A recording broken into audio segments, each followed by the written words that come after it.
Hi, and welcome to another episode of Dungeons & Degrees. My name's Adrian. And I'm Alex. And today, we have the two hosts of So You Want to Be a Dungeon Master, Justin and Taylor. Welcome to the podcast. Thank you for having us. Thanks for having us. Yeah. I think this is our first a two-host podcast we've had. Oh. I'm sorry, did we not just talk to two people 2 days ago? Oh my gosh, dude, it's been a weekend. It's been 1 day. We're so excited to be the first two people podcast. Yep, the first two people podcast ever. Around, so Absolutely not. If that's not the fucking patriarchy already showing its goddamn face. Are you kidding?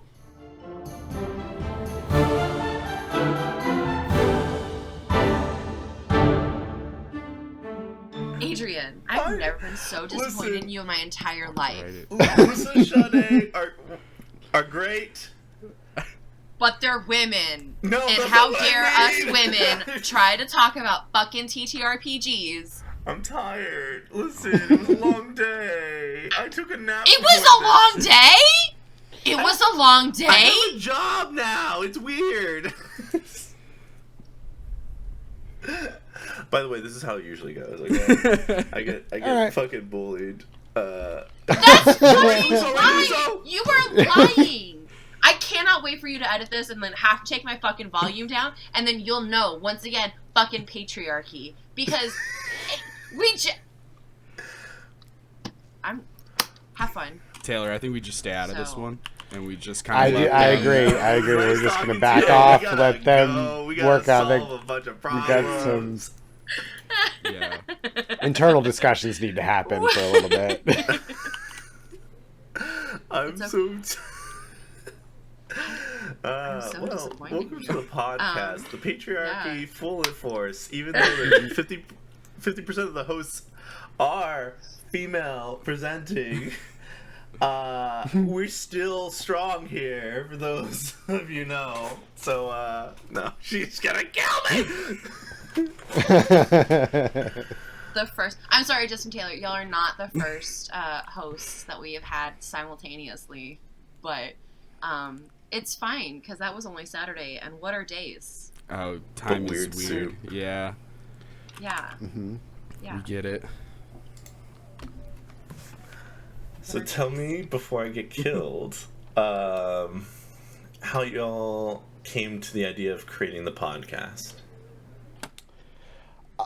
I mean, honestly, I was fed up with my job and there was just one day I just had enough, and I messaged Justin on Discord and I was like, yo, we had talked about doing kind of something before. We had a couple of outlines that were written, but nothing really come of it. And I was like, yeah, we need to pull the trigger on this. Let's get this podcast happening.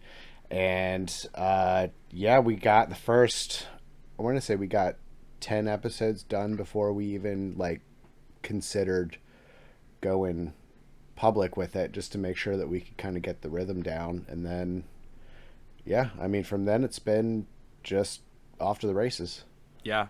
It's been a lot of fun, but yeah, I think we started end of 2023 at some point and just started recording a ton of episodes, building up a nice buffer so that we started social media early to build up the idea of hey, you already follow us, now we have a podcast, and just hope that works. And then we just recorded, I want to say episode 25 or 26, but 25, 18 comes out this week. So we're still doing a good job, hope, knock on wood, of recording it in advance and stuff like that. And now we have the Patreon, so now we're recording practically a second podcast, which we're still figuring out schedules and how much time and everything like that. But I think that's logistically how it started. But the big picture for us was we didn't want to just do another actual play right off the bat. And both of us having Dungeon Master experience and genuinely enjoying it, wanted to focus it in that direction and kind of get more people comfortable with getting behind the DM screen, because we get how it can be daunting and scary sometimes, but at the end of the day, Taylor and I, who both have very different DMing styles, both of us do agree on the idea of like, just do it, just get behind there and let it rip, just send it.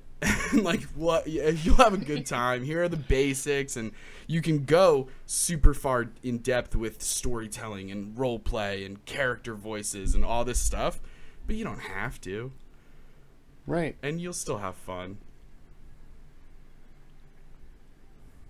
Yeah, I mean, really, it is. We do have very different styles when it comes to DMing. Justin is the super prepper, and I'm the I bought adventure pack on Wednesday, and now it's Sunday. Let's go. Nice. I mean, whatever kind of floats your boat. It's all about like what's your mentality. Because like me and Alex have very different ways of playing the game as well. I read the first 25 pages of the DM guide, and I'm like, bah, let's just do it. And then Alex read the whole thing. I have college level notes for the whole thing, but I would like to switch, like in prepping for my campaign for the kiddos. I do it like 20 minutes before I see them, so like. We are just fly by the seat of our pants, evidently in DMing with children. So as much as I prepped for like learning the game and doing all of that, I have not done that in my real life. So yeah, I swung the very opposite way. I need a middle ground though. Like I can't just keep showing up. There's no way. They're gonna find out that I'm faking it. They're gonna be looking at me like, DM what are you screen, doing? and it's just like you writing in progress the scene next. Yeah. Talk amongst yourselves. No, keep talking. It's just like the And center this is of the part where you like RP. a Boggle board game, and you're just popping the dice. I have my computer open, but like I'm doing like lesson plans for the next day. Like yeah, sure. The classic you guys DM are multitask. killing the thing. Yeah, for sure. Yeah, it's been a Where blast. do you see yourself? Sorry. No, that was it. It's been a blast. that was it. It's been a lot of fun. Gotcha.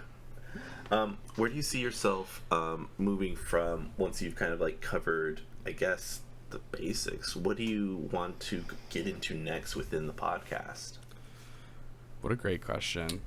I mean, Yeah. Anybody who's listening to the podcast now is like, right now we're going through character classes and trying to put the twist of like, why is this information super helpful for dungeon masters as well as players? Like, why do you need to know that at 18th level monks can turn invisible for a certain amount of time?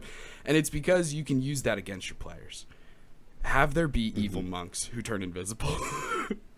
But more seriously, I think we have a lot of plans in the works from like marketing and like, if you want to think of it as like a business strategy for, so you want to be a dungeon master or so you want to be a DM, in terms of like expanding to eventually doing actual plays, and then even getting down the line opening up to other TTRPGs and playing some other systems, and how can they help a D&D dungeon master kind of vibes. Yeah, I think immediately coming up, though, I want to say we're probably going to get more into the writing aspect of it, the storytelling bit, because we wrote we did like a little break in the middle of our classes where we did a one shot or two. I can't remember how the episodes wound up playing out. There's two of them. Okay. So,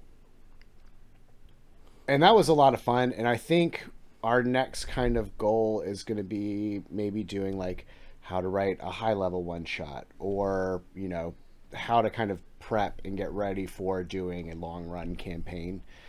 Because the preparation is totally different for that kind of a setting. So, really want, like, that's my favorite part of being a DM, is the storytelling aspect of it. So I'm really excited to finally get through this big box of rules, and now we can get into the stuff that I really like, that we both really enjoy. Like that's the real bit of D&D that we both love. Yeah, it's that those episodes were really fun because not only are we giving you tips and tricks on how to write a one shot and the different things to cover, but also like we're writing a one shot, or at least thoroughly outlining a one shot in real time throughout the episode.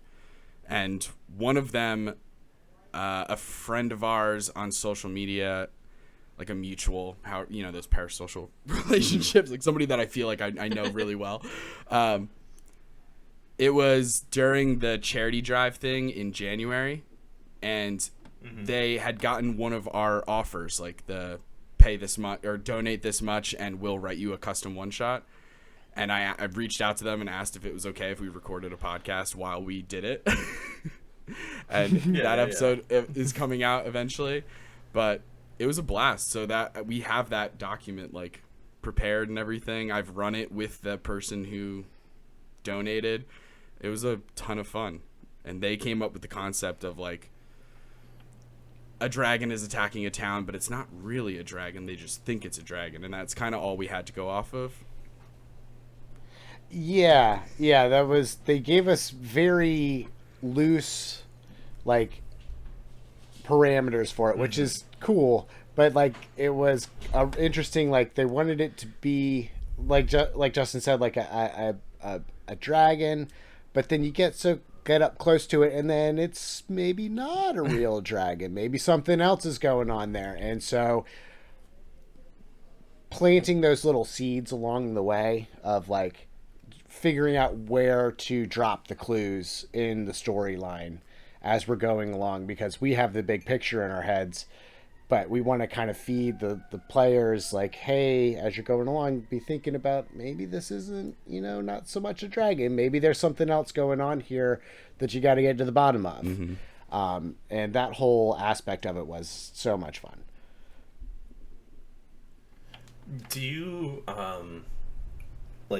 would you have rather more concrete parameters, or was that vague enough for you to freely move within a creative space for yourselves?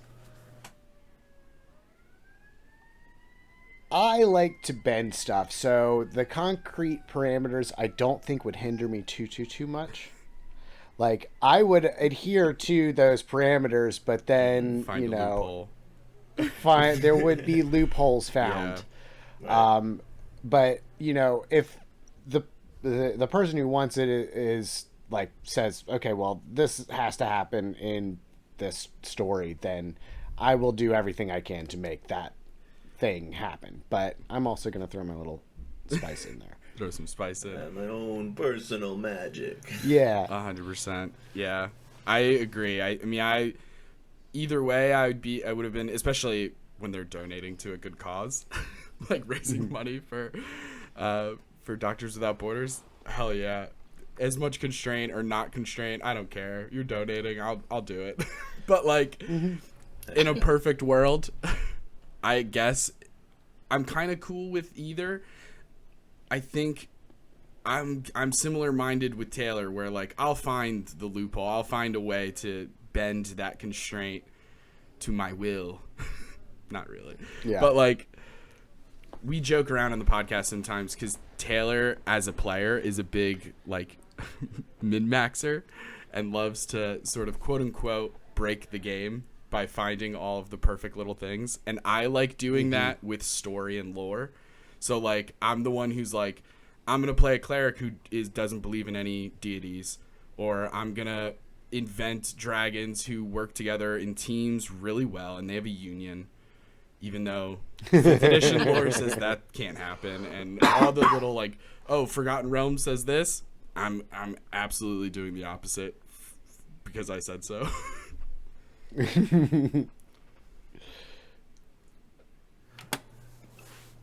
Did y'all play how much D&D or did you play before deciding, hey, I want to do a podcast, or how much TTRPGs, whatever it may have been? Do you mean together or like just in general? I guess together. Yeah. Like, No, both. what kind of Both. cost Do you're... both. Both. Alex, what were you... What got you into TTRPGs? That is a good question, too. Fantastic questions all around.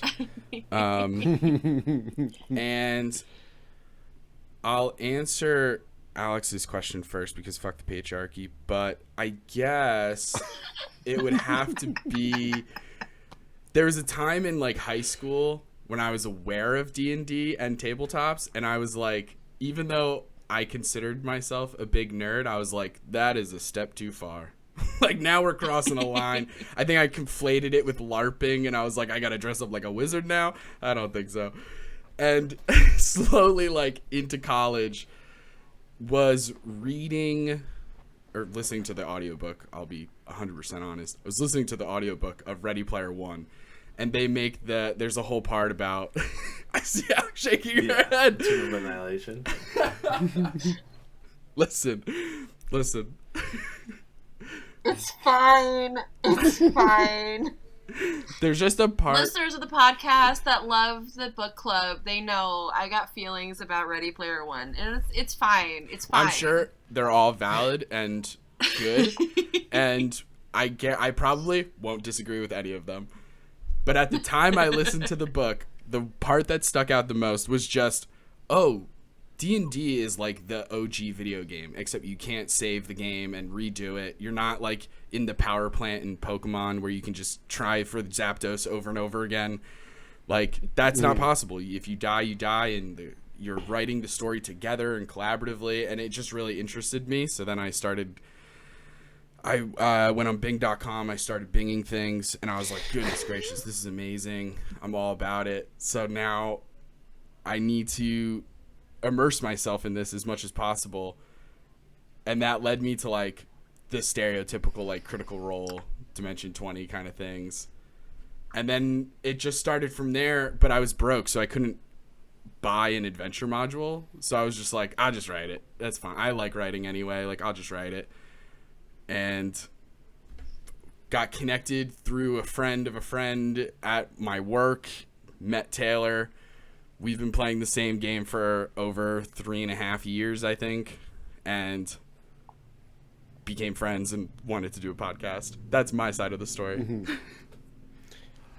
Yeah, I mean, so I'll also answer Alex's question first. I originally got into TTRPGs back in the 3.5 days. It was just kind of, at the time, was just something that I had some really nerdy friends that we hung out together, and they were like, hey, let's do Dungeons and Dragons one night a week. And then we kind of did like a rotating DM thing. And as I kind of became more familiar with the rule set and all that stuff, it wound up being like, okay, well, Taylor's DMing again, Taylor's DMing again, Taylor's DMing. I went out and bought supplies for it. I viewed it as a good thing because I'm like at the core of my being a storyteller, so I really do like that aspect of it. So I went out and I bought some supplies and we had a lot of fun, and then things kind of happened. We dispersed into the mists, and I didn't really reconnect with the game until I think I had just found a bunch of podcasts. I honestly had never done Critical Role because like every time I looked at the episodes and I saw like 4 hours or 5 hours long, I was just like, ooh, that's a little much. I can't really commit to it. So instead I'll listen to 21-hour episodes over the course of a day, you know. And I wound up with listen to them, and then our mutual friend had said something on Facebook, and then we connected that way. And Justin and I have been playing for a really long time, and I feel like we've had discussions outside of the table a little bit about, you know, the Dungeon Master stuff and like, you know, things that we've really enjoy about the games, things that maybe we're not so keen on about the game, and we're like, well, we can sit here and talk about this all day. Let's, you know, we can do a podcast. And that was maybe 2 or 3 years in. I mean, it was fairly recently, because if we're at 3.5 years of playing together, and like half of that we've been like the last half year has been all recording podcast stuff.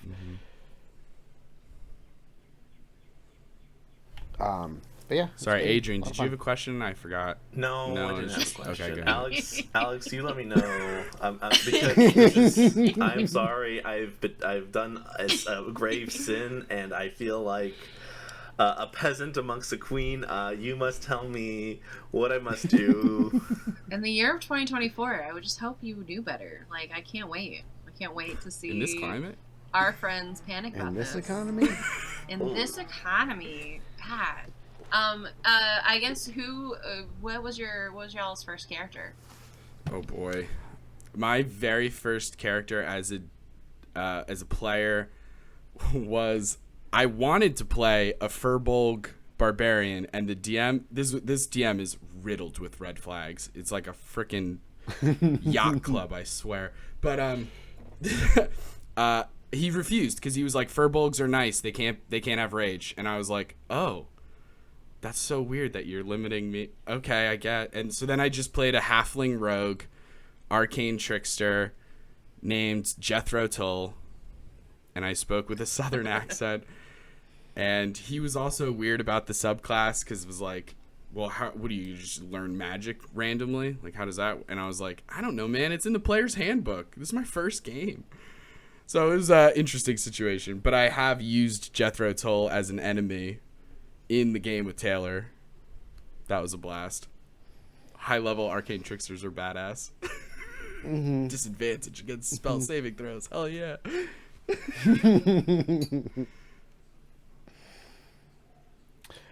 And then I think I can't remember any of the 3.5 stuff because I'm gonna be honest, that was my 20s and that's like a whole fog. But recently, when we started playing together, my first character's name was Batavian Manchesterfield, known amongst his friends as Batman. And I was a 6 foot. I took like the stats of Batman and then made them fit an Aarakocra build. And so I was a Aarakocra Way of the Shadow monk. And I think by the end of that kind of run of campaign, I had started dabbling with a little multi-class into rogue situation. But he was a lot of fun just because I really like Lego Batman. So that's who I tried to emulate with that character as much as possible. Nice. And it was so much fun. That was a fun game. No. Yeah, because when your character in that game, I got to play the Furbolg barbarian, and it had, you know how sometimes you develop character traits along the way, like something you never would have thought of at the offset, but then like X amount of sessions in, you're like, oh, he does hate this actually. My character didn't like children, and it was Curse of Strahd, so there's orphans everywhere. The place is littered with them. So you got Batman over here. So we started ignoring Batman over here starts adopting Robins left and right. And my character, who's this gentle giant, is like, actually, I don't like them. Because I used the voice of the executioner from Shrek. Number 3, my lord. That kind of vibe. Yeah, that was a really fun campaign. We had a lot of really good characters on there. One of our friends was like a essential oil salesperson. Oh, right. So she had like a big like MLM. chest full of all these ointments and tinctures and stuff that every time we would stop, they would try to sell as many as they could. I'm pretty sure she tried to sell some to Strahd himself while like he showed up, and then she was like, "Hey, do you want some oils? I got some stuff for you." Yeah, it had big MLM energy. It was big Beachbody vibes. Like, you can be your own boss. Make your own hours. It's like, oh no. Make your own hours. That's crazy. Yeah. Man, I really want to write the one shot that like ends the characters in like them agreeing to be in like a MLM situation. Like, how would you trick people into being in an MLM? Oh. Are in you the currently campaign. in an MLM trying to figure out how to trick people into it? Is that what you want me to do? Is to write that campaign so you can be your own boss? How do you be your own boss? Oh man, I was a Beachbody coach for a while, so I feel like I could figure it out. I did the Shakeology. I did Mary Kay for a year, so I understand. Yeah. I'm there with you. It's awful. What other games are you looking to get into to play, or what are you looking to try to do? Yeah. There's so many. Before 2024, I had only played D&D 5th edition and Pathfinder, and that was it.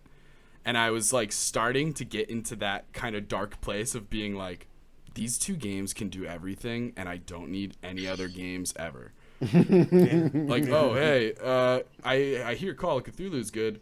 You could do a Mind Flayer in 5th edition just fine. Like, you know what I mean? Like, I was starting to get real narrow-minded.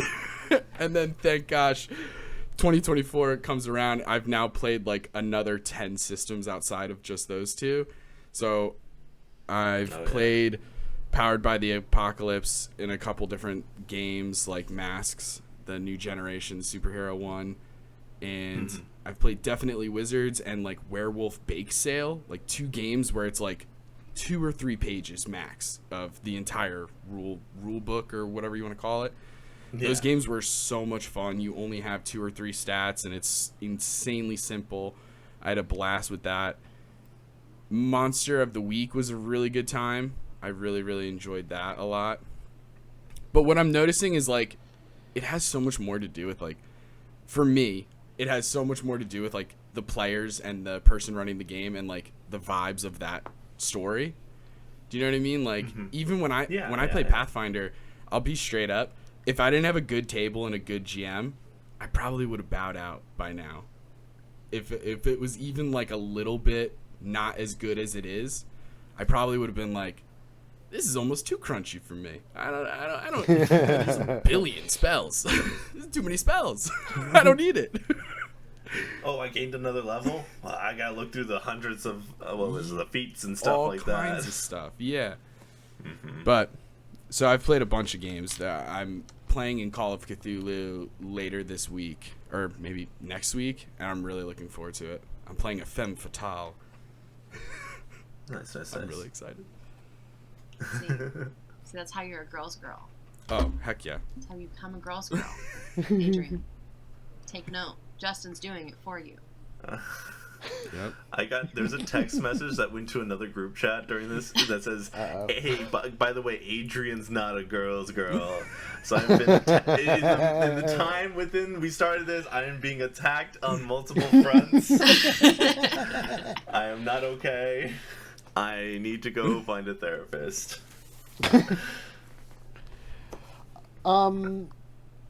Yeah, I don't necessarily think that I've played anything other than D&D in general. Like, I've done 3.5, I've done 5th edition. I do have the books for the new Avatar Legends system, which is pretty cool. It's more RP heavy than like super crunchy min-maxing stuff, which is why it's so hard for me to get through these damn books. But it's a really fun system. I've seen a couple of real plays on YouTube that have turned out pretty good, so that's probably something that I'm going to be working on in the not so distant future. Gotcha. Heck yeah. Yeah, I think similar to Justin, I was like hadn't played anything until we got into the charity drive, and just a bunch of people were just running a bunch of games, and I'm just like, might as well take this opportunity. Yeah. They all want to help, and then let's all play these different games. It's been crazy. A lot of good connections. Big time.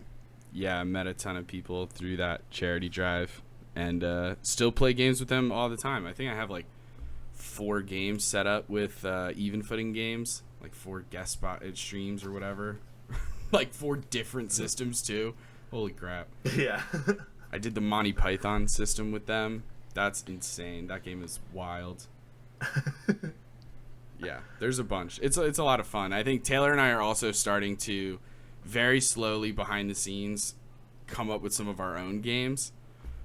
And like some really simple that Taylor's not as behind as I am. Like we had a mutual friend misspelled the word podcast as podcasts, and I was like, oh, that's something. The name is too good. So like now I have to make up a TTRPG game where you're a cat pretending to be a human with a cat themed podcast. And that's Podcasts. And I've already done one playtest and it was an absolute blast. Sorry, Taylor. Hey, it's cool. 3 cats in a trench coat come in. It was a blast. They ask for the mic and then they start eating the little screen cover. The little pop filter, yeah. It was a lot. Animals love that pop filter for whatever reason. They love it. It was a lot of like, hey, so let's talk about our next topic. What's this red dot and why can't we catch it? I don't understand. It's a lot of fun. I think finding a new system or like creating a new game is very intimidating. We've talked to so many people about this, and it's just amazing how people can just like, oh, this? Give me like a week. And I'm like, I have so much doubt. I have so much anxiety. I'm like, is this right? Is this enough? Is this too much? Do I even use dice? Like, what am I doing? Do I do playing cards? Do I get the game of life and just use the little spinner? Like, I don't know. Honestly, though, it really is super intimidating. I'm like working with Jeff from When Suddenly Games to make. We're developing a game separately, and that has taught me a ton. And then just like playing a bunch of games, I think is really what helps, because you learn about what, maybe not like the science of game design or anything like crazy, but you're at least learning like other ways of playing TTRPGs, so that you at least have some other concepts, as opposed to just being like just reskinning 5th edition and being like, no, it's not dexterity, it's agility. Or like, it's not constitution, it's hardiness. Like, easy peasy.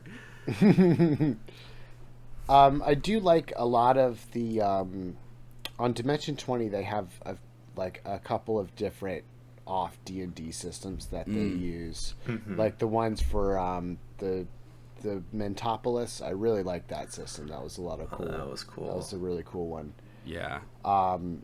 I don't know what it's called. I have no idea what it's called. It was. I know that like Abria used on the Magical School one, the like funnier version of Harry Potter. The Misfits in Magic. That one that they used Kids on Broomsticks, which is just a twist of Kids on Bikes. Okay. It seemed similar, but I don't know if it was Kids on Bikes. I'm sure people listening will be like, because like it had that pay it forward system with the little marbles. Yeah, that was really fun. Yeah, a big, like, I don't know, the set design was cool. It was really cool. Yeah. Just a little ball bearing rolling down the track. Just visually pleasing. We love You're right. A Goldberg machine. Oh my god, yeah. As a kid, I used to watch hours of Rune Goldberg. And it would be like, then they buttered the toast, and you're like, yes. Hell yeah. They did the thing. They made a whole pizza, and they just hit one switch. I did just Bing it. Mentopolis was Kids on Bikes. Okay. You're really sold on that Bing thing, huh? I was just gonna say that. I was like, you mentioned it twice now. Yeah. It's a big part of my identity. A Bing man, a Bing person. I'm a Bing person, yeah. Big person. I've been trying to get Bing to stick since college, and now that I have a podcast, I'm finally getting a little bit closer. Now it's just not my friend's problems. This is all yours. Now I'm making it everyone's problem. Yep. Buckle up, world. Bing's on its way. Listen, it's come back in a Bing way. Oh, no. man. Y'all should team up, man. Really take the world by storm. Or you do cheesy jokes too. Oh, yeah. Our podcast has a whole, like, B story, like a sub story of a bunch of fake. Hey, if you're a listener of our podcast, they're not fake. They're totally real, and it's not a big deal. No, they're. I can't stress this enough. Legally, they're totally fake. But we have a bunch of fake sponsorships. A bunch of fake sponsorships. I think it was Fresca for a while. It started with Fresca. Fresca was our big sponsor, and then it switched to Big Milk. Yeah. You know, like Big Oil, Big Lotion. So Big Milk got in there and was sponsoring us for a while. And now it's just Big Tap. Oh, tap water is the next big just one. straight up tap water. Yeah. The one thing that needs no advertisement whatsoever. Tap They don't water. get any advertisement, do that. You never see a commercial for tap. You don't see a commercial for Tap, but you know what? Tap has gone through some shit with that, you know. And we're working on not it. having great water and stuff. And yeah, we're working like, on it. okay. That's why they That's needed a fair. spokesperson. And I am Big Tap. a low bar to cross. So, and that basically has wound up becoming our sign-off line. Is Justin will start going on to some tirade about whatever the sponsor of the week is, and then I'll cut him off with our little exit blurb thing. Yeah. So good.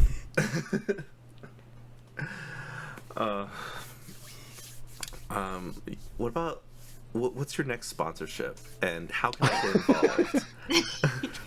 Oh boy. You're never gonna believe you're gonna be able to be your own boss. Yeah, for real. Yes. Make your own hours. Here's what's set important your to own know. schedule. It is in the shape of a pyramid. That is true. But wait for it. Because some people are going to say, oh, that's a pyramid scheme. That's a pyramid scheme. Blah, blah, blah. I hear it all the time. You know what it's not? It's not a pyramid scam. Right?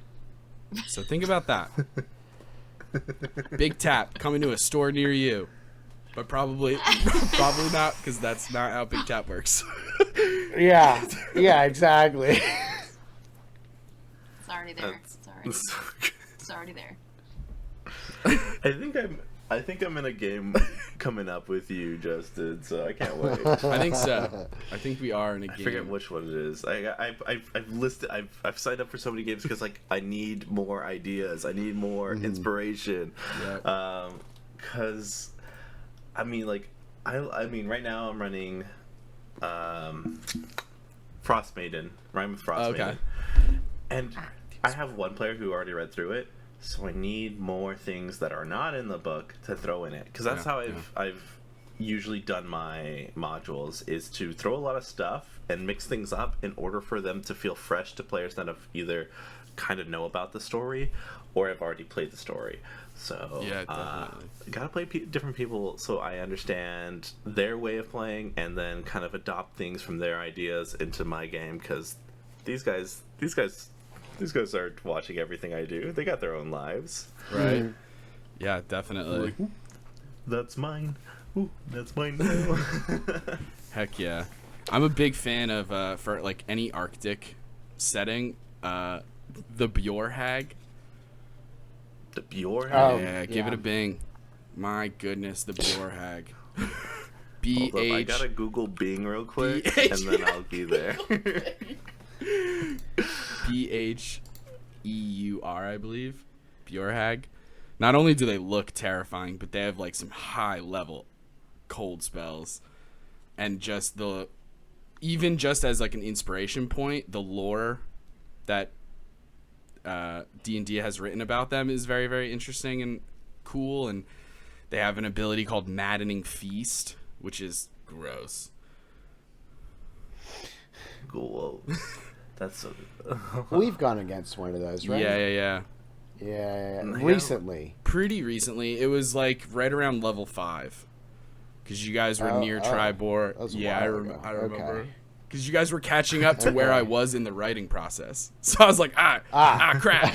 Slow down. Boulders. Do you have any?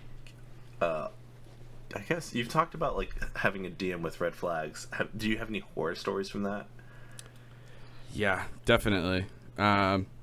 I mean, that particular story was a lot of some red flags that are just like a red flag in the idea of like, oh, this might present some problems in the future. Or if you do this small thing that isn't great, that could lead to others. But it was my very first game, so like, I don't know, right? Like, you're the dungeon master. If you say I can't do these like ancestry class combinations, I guess that's how it goes. I don't know any better. Didn't even at that time didn't even know session 0 existed, right? Mm-hmm. So like that was the starting red flag, and then it progressed into one of the characters playing a like femme presenting character, and the very first time we go into a tavern and it's just creepy, and I'll kind of it's worse than that, but we'll just leave it at creepy. It was bad. Yeah, that's fair. And so that was like, that's when the players start messaging privately outside of the game and are like, hey, this is weird, right? Like, we agree? We agree that was bad and not good. And we're like, yes, bad and not good. Agreed. And then the DM ended up using power word kill on a player. And we're not even high enough level to have counterspell, like let alone revivify or anything else. Like there's literally no way we can beat it. Mm-hmm. And then he got mad at us for not continuing that dead character's story, and it was like, dog, you killed him. Like, what do you mean? We're not. That's an end. Yeah, it's the most end I've ever seen. You made right. It was bad. Right. It was bad. I assumed you didn't want us to go down that route because you killed the guy. Yeah, it wasn't fun. And then we all banded together and wrote a very strongly. It sounds very like we formed a union of players' rights and like wrote a very podcast. We wrote a very strongly worded letter to the DM, being like, hey, dude, you gotta either drastically change your entire style or we're done. And yeah, he couldn't handle it, so he left. And then luckily I've only had one glaring situation that was like even remotely bad, but that was like, that almost had less to do with D&D and more to do with like that individual. But that's like a whole nother thing. Yeah. I feel like I am the horror story of DMs. No, I'm not. It's not that bad. I don't really kick have all any the puppies. Yeah, no, I really honestly haven't had any bad experiences. Mainly because Justin's been my DM for so long at this point that like. Do we need to take Justin out for the call and then? Yeah, hold on a second. Justin, blink can you mute? Twice if you need us to. I'll take quick. Yeah, thanks. Appreciate that. Yeah, no. So anyway, no. Yeah, no. It's been pretty good. The one complaint I would have with like the other campaign that we did was that, it just kind of, it was that same kind of, there was so much stuff outside of the table that kind of came into it that I just kind of fell apart. But it kind of fell apart rather than it becoming a huge horror show thing. It just kind of fizzled out and went away.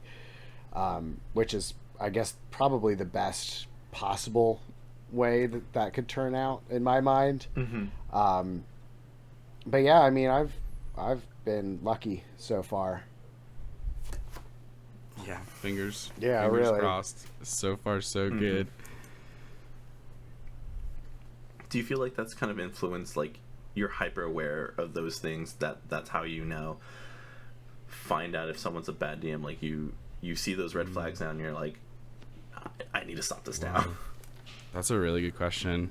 Honestly, I think a little bit, but almost I think it has more to do with some stuff outside of D&D altogether.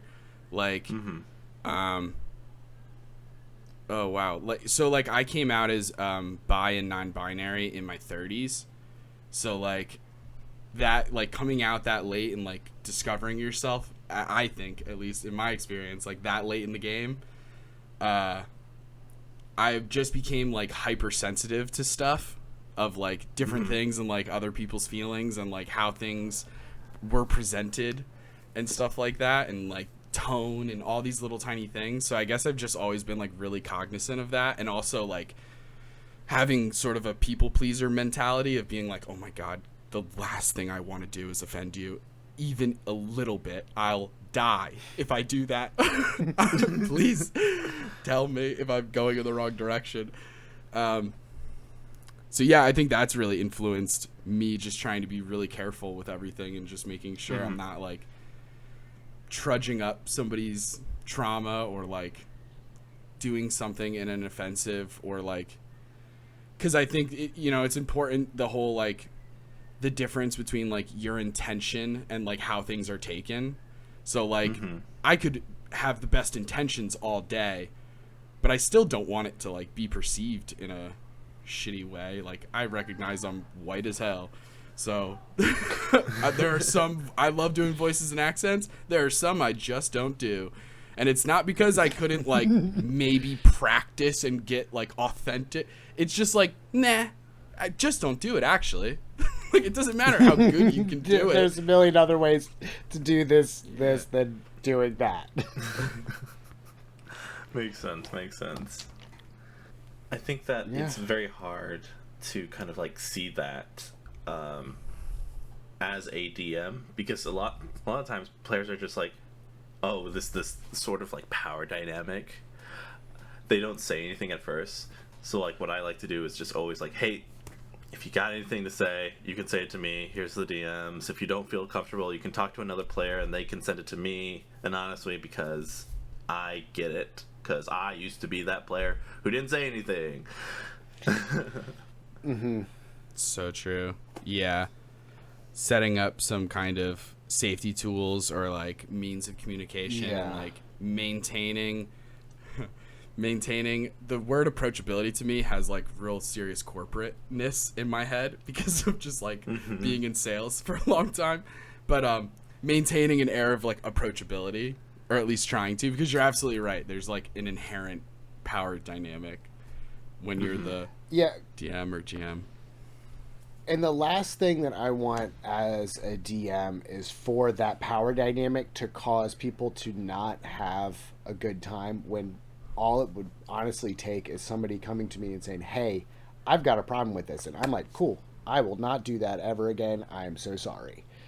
But if there is that lack of approachability there, then the player could just keep sitting there and building more and more resentment, and then other things start bleeding into the table, and then it starts ruining everybody's time. Where, if the conversation is had at some point, hey, not cool with that. I will absolutely 100%. My goal at the table is never to make the players uncomfortable, unless the uncomfort is coming from like, hey, you've got 2 ancient dragons breathing down your neck. That's just a skill issue. Right.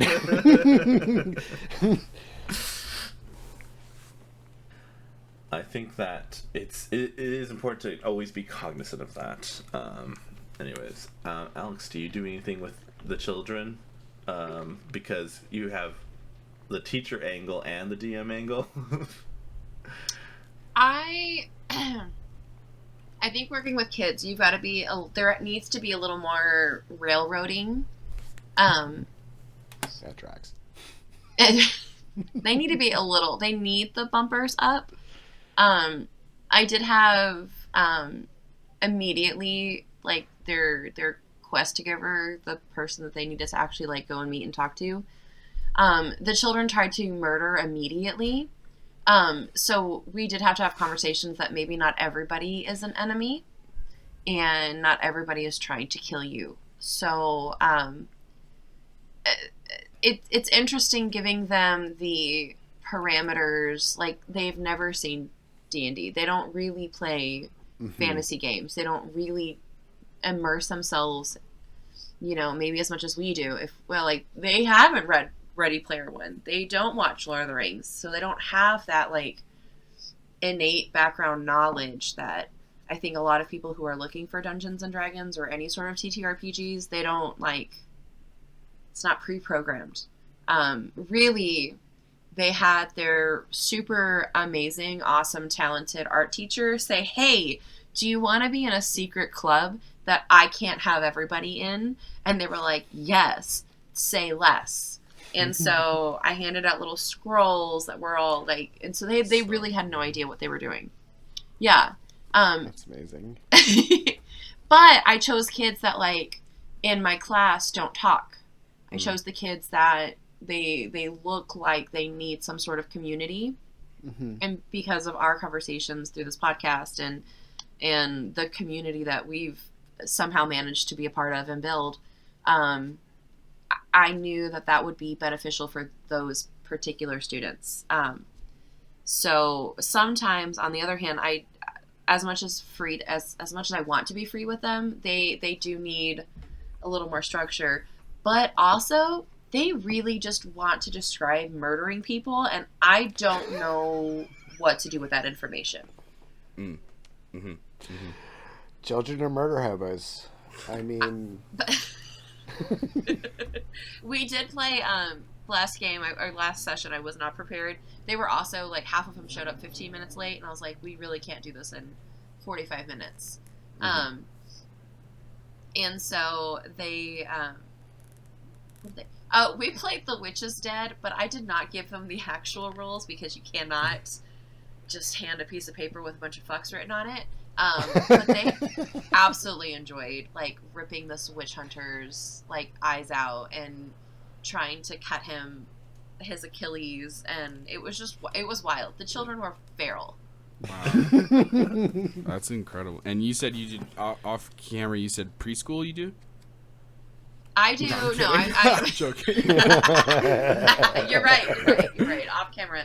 No, preschoolers are. I don't touch them. I don't look at them. I don't engage. There's something about them. I'll just give you a look. But you do. How long are your sessions? I'm curious of some logistics. Yeah.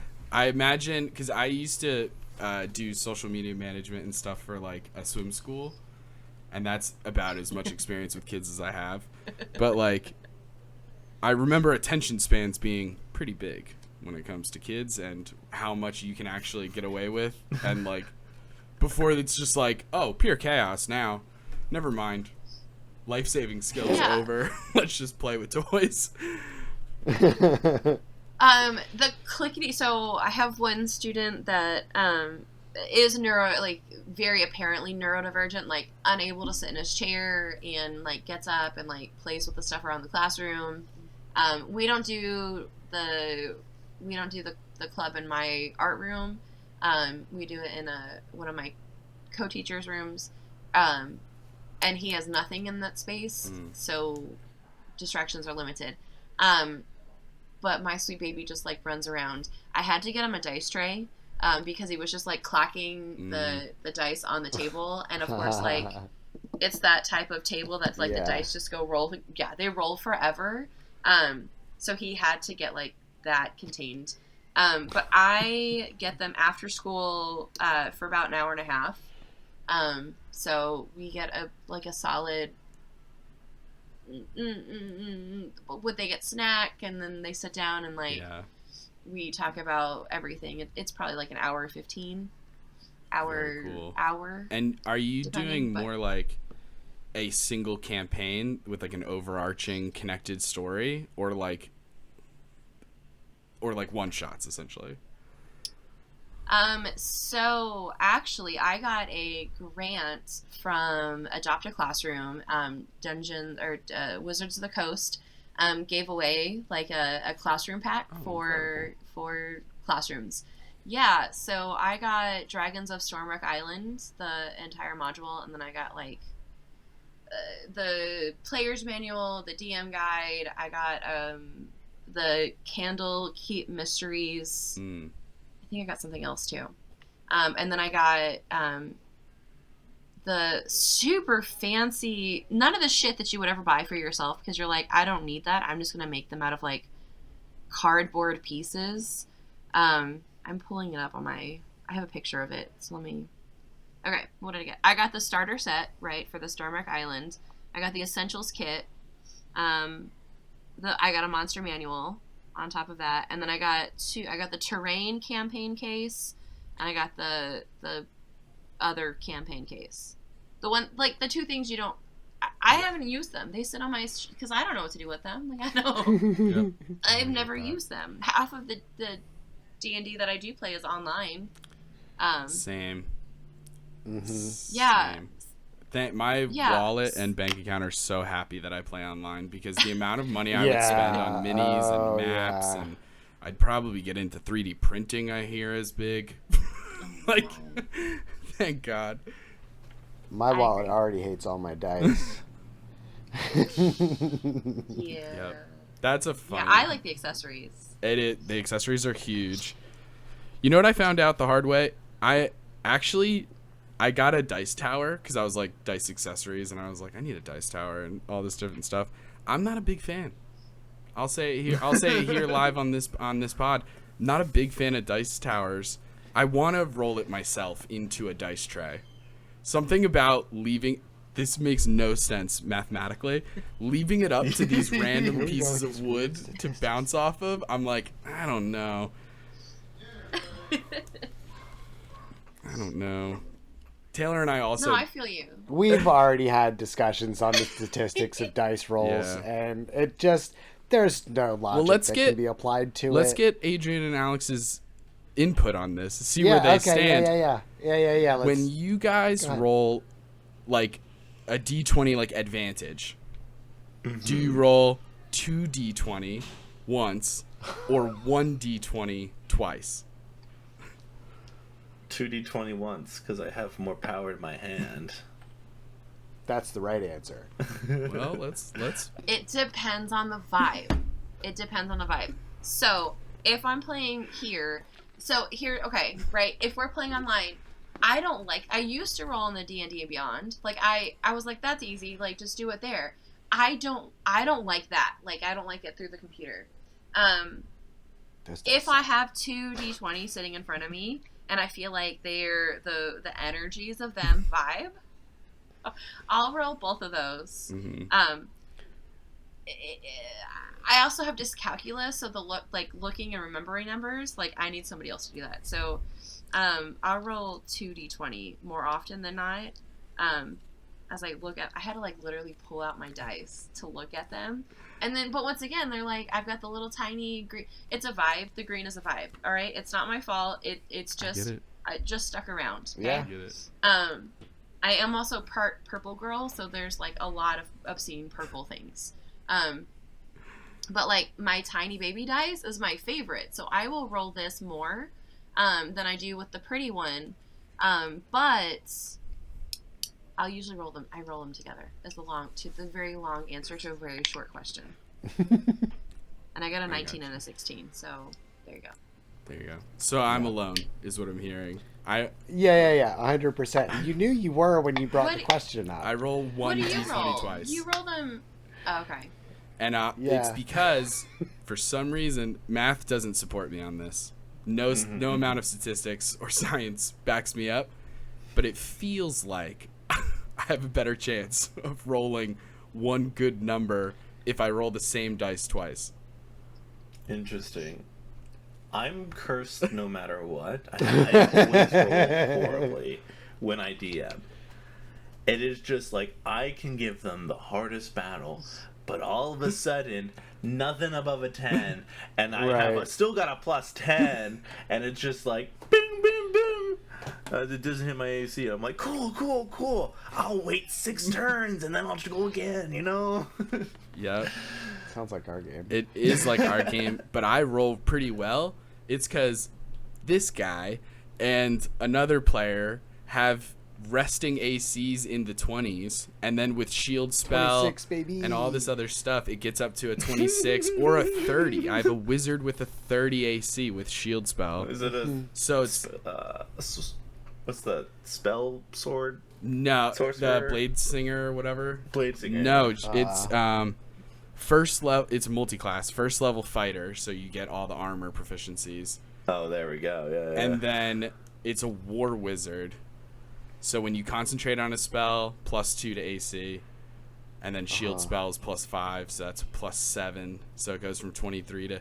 It's a whole freaking thing. So here's the easiest tip: get your monsters to make them make saving throws. Yeah. Exactly. That's the only. That's how you beat that. That's the only thing you can do. Or you just like. I did that. I was strongly considering this in a battle against stone giants. Was just gonna have one of the stone giants grapple the wizard and just run off the battlefield. You're not a problem anymore. It's a legitimate strategy. Okay? Yeah. I thought it was grab the wizard and just jump off a cliff or something. If there was one, I probably would have done that too. But like, it has been really challenging. But I'm having a blast with it. Like this group of players. A lot of like power players, and it works out because everybody is kind of at the table, so it's not like Taylor's character is like insane and all the other ones are normal. Like everyone is crazy, so it works out. There's no unbroken character on that table. For sure, and that's nice. Everyone's cracked. Big time, which has been like a welcomed challenge because of course every once in a while I'll think I'm balancing a combat and it's just like, oh no. That was easy. That was so easy for you guys. Like, what am I doing? And then finally, I've gotten a couple of the last combats have been like really challenging and really good. And I'm really figuring out all the different ways to do it. Like, hey, the bad guys see that you can't get hit with a 29, so they're gonna stop attacking you. And then the whole tank is like, why is no one hitting me? And it's like, because they know you have a high AC. Like these are smart, intelligent bad guys, so they're gonna go after your weak warlock friend. Wait, guys, this isn't working. Beat up the other guy. Exactly. Beat up the nerd. Beat up the nerd. Hey, he's got a book. Get him. Get him. Heck yeah. So much fun. Do you put your dice in jail? I think that's wrong. Okay, all things have feelings, and I don't think they should be shunned. I don't think they should get put to the side. I just think, just like people, like, sometimes it's not their day. Let them go. People love these. Yeah. I also keep go. all of my dice faced up at 20 or their highest number, just so they remember that that's where they want to be. I feel like that's bad luck. Like, I see that. If I see a die with a 20 on the top, I'll roll it. I'll like move it so that it's not sitting on the 20. No, I want that to be their natural so position. Interesting. Yeah, that's getting into one of my weird dice superstitions. Is like I will not let a die rest on the 20 because to me it's I got to save that for later. No. You put that 20 energy away for now. I'm gonna need that later. So you just hang out. But yeah, I am of the straight to jail. Straight to jail if you roll the 1. If I wind up going down because I failed a saving throw or something like that, straight to jail. I feel like it's that scene from Parks and Rec. I have like a list of just right to jail. Straight to jail. Believe it or not, jail. Yep. Yeah. I don't have like a specific jail or anything like that, but I will give them a break. I'll kind of bench them for a little bit, figuratively speaking. But it's funny how prevalent dice superstitions are in this community. Yeah. And, like, I kind of get it, but at the same time, like, my normal day-to-day life, like, I don't believe in any superstitions. Like, I run towards black cats and underneath ladders. I'll punch a mirror in the face. But I just don't, for some reason when it comes to dice, I'm like, oh, the energy of this one is off actually though. And this one, if people touch my dice, I like, you've ruined it. You've ruined it. I can't use this dice. It doesn't have the same energy. 100%. I am not into crystals, but these are my crystals, okay? Yeah, I have considered giving a couple moon baths. My dice are people, man. I Your cannot dice are help people. you. They My need dice are moon baths people. then. Yeah, I don't know what other baths you're not giving them. They're dirty. They're dirty. They just sometimes they need to come out of their little bags, and then but they are segregated. So like, there's that. What is that? So maybe... What do you mean? You could have just said separated, but you said segregated. This is different. Okay, so here's the bag. Okay, that's what they said too. No, just kidding. My regular dice that I use, like, more often than that I'm currently using, live in my Dungeons box. So they get to stay there, but it's also the little ones. I don't want to get them lost. But then, like, I have a separate bag within my bag. And these are, like, specifically... What are they? They're magic dice. Magic the Gathering. What do you mean? Like the Nope. Gathering or like... Magic oh my the Gathering. gosh. They're countdown. Yeah, so they go in, like... a spiral, right? So there's not like there's just they're counters. Okay, they are magic Yeah. dice. Okay. They're Magic the I said Magic the Gathering. Sorry, I started looking at all the bags that were coming up. I was just like, ooh, pretty good. Here's my bag right now. Oh, for shame. Honey. That's patriarchy right there. That's a goddamn patriarchy if I've ever seen it. This is my normal dice bag that was made for me I love by a that. friend, Sick. and then this is Dice Jail. This is separate. It's Geek Life, kind of like normal life, but there are dragons. So much dice. If you lose like a single, like let's say out of the set of dice, like you lose a d6 out of that set or like the d8, is there a part of you that's like, that's just going to stay in the bag forever, the rest of that set? Like, if it's not complete, I won't use it. Do you think there's a set in this? Dude, these are blank dice right here. This is from Betrayal at House on the Hill. Adrian, like... put it away. Don't make them look at that. Oh my god. I should have specified. That question was for Alex. Oh my god, no. I have, so there's a couple of, okay, there are, I have a couple of singular D20s that I got as gifts, but everybody has a set in the bag.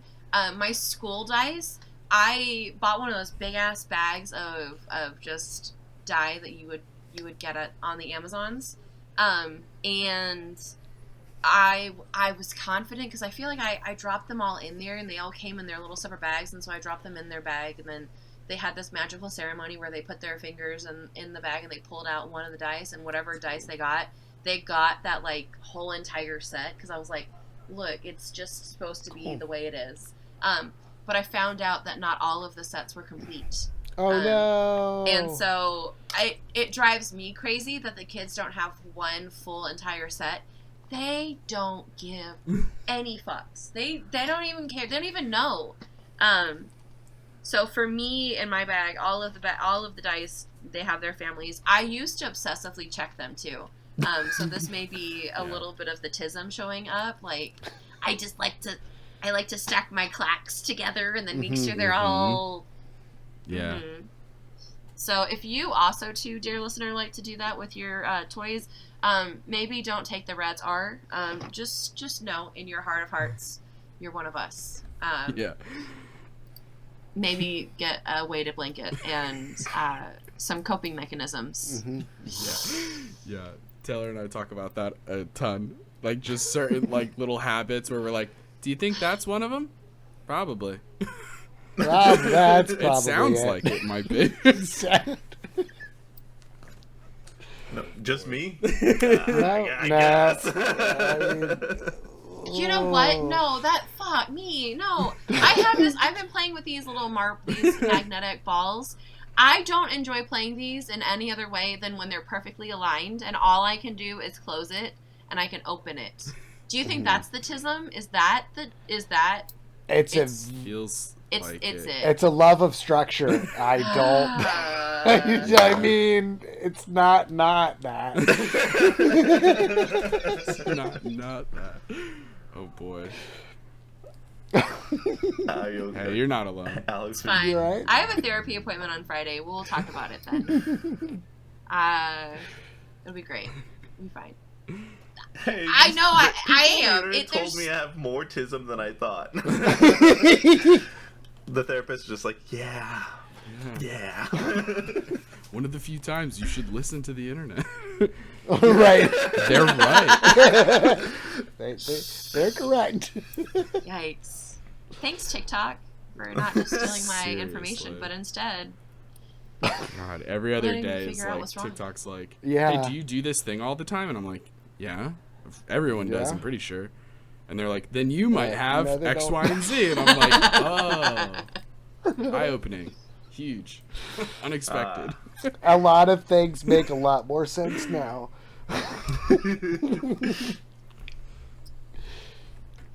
It's okay, Alex. It's Yeah, okay. it's fine. I can't even tell you like how irritated I do when it gets like a little off. Like it's just not they. And I have spent. I get it. I get that. Yeah. I'm so sorry. This has been Autism Corner. They're perfect. They're perfectly aligned. It's a perfect Yeah, no, 90 degree. I love the structure of it. And I see the little honeycomb pattern. It's fantastic. Yeah. Yeah. But I mean, So we need a sponsor for fidget toys or something? No. I mean, listen, at this Adrian. point... No. Adrian. oh, I oh. don't need any more. I have the noodles. I have the ball. I have the ice cube. Which honestly, if Nido wants to give me a whole like case of the ice cubes, this is it. This one right here. I don't know if y'all are into fidgets in any way, shape, or form. This one is like it's hard, Mhm. but it's also Keep squishy. going. You got the rest of that sentence. But it like stretches like one of those like Stretch Oh. Armstrongs. Yeah. Right? I wasn't expecting But that. it's got like no, it's so like a Stretch Armstrong, but then it goes and like if you just let it go, it goes back into its little cube thing. Oh, that would be good. As it warms up, it gets a little more pliable. It's a Nido cube. I promise you, it's worth whatever amount of money they're trying to sell it for you. Here's the pyramid scheme. It's Nido. But this is Nido also cube. Nido, but I don't like it as much because it's not in the. It's- yeah. Yeah. I It's got it. interesting what works for different people and stuff like that. I like clickies. I like a lot of clickies with. Yeah, I've got. Yeah, I've got one of those. I got got- exactly that, but it's reversed. It's white with black. Do you have the finger the magnets? These are No. awful. I hate these, but these I can't. I feel like I'm in a sharper podcast image with. store. Right. They just sit next to me. Like it's Look, bad. I've been in that chair. I did not realize the extent that you had next to you. All within reach. Yeah, gotta be. It's bad. Although I just Um, went looking for my fidget thing and it's gone in the It's ether in one. somewhere. They're all in one drawer. I'm a pen twirler, so I'll just like twirl Okay. a pen for a long time, or I have just a Zippo lighter and I'll just open and close that a million times. I love a good Zippo. But Zippos are I very, know I need to fill very it with fine. fuel because what is the point? The clippy sound. That's the point. I know, but I do That- want to yeah. just every once in a while. Gosh, I used to do that with my box cutter while I'm waiting in meetings because I worked in a warehouse and it was just in my pocket, so it didn't look like I was like threatening somebody. The context of where you work. Standing was in the back. important. Yeah. I just brought a box cutter wherever I go. I work at a hospital and I just have a box cutter. Those pesky IVs. Just need to get them out. Mr. Jones, it's time for your meds. He's just recreating like when you're a jet, like in between his ships. All right, we've hit the hour mark. Alex, any last questions? No, you guys are absolutely fantastic. Thank you so much for coming on to our this here podcast. Well, it's been a pleasure. Thanks so much. Oh, it's been great, don't you know? Well, yeah. Hey, do you need to do all the outro? I don't want to step on your toes. I'm just a humble servant. I like this position of power. Gentle people, where can they find y'all? Well, we are on Instagram and TikTok at So You Want to Be a DM, and we have a podcast, So You Want to Be a Dungeon Master, and through all of those different things, there's link trees that you can find all of the other ways to get in contact with us or follow other content that we're creating and stuff like that. For example, we have a Patreon where you can get early access to episodes or different homebrew stuff that we're going to be putting out eventually, or a whole extra set of podcast episodes that we've took way too long naming the episodes bonus action, and we have a lot of fun with that.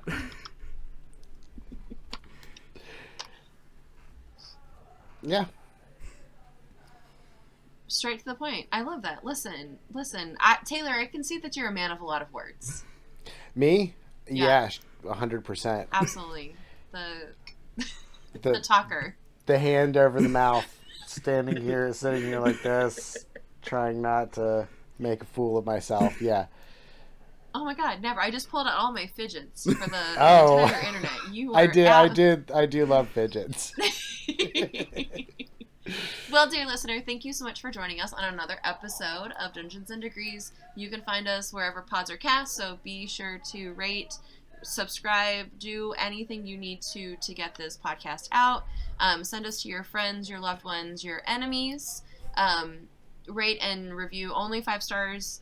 You should be doing that anyways. Like, even your Uber driver that made you almost car sick, like, 5 stars, because capitalism is the root of all evil, and if you do anything less, then capitalism is just winning, and what are we?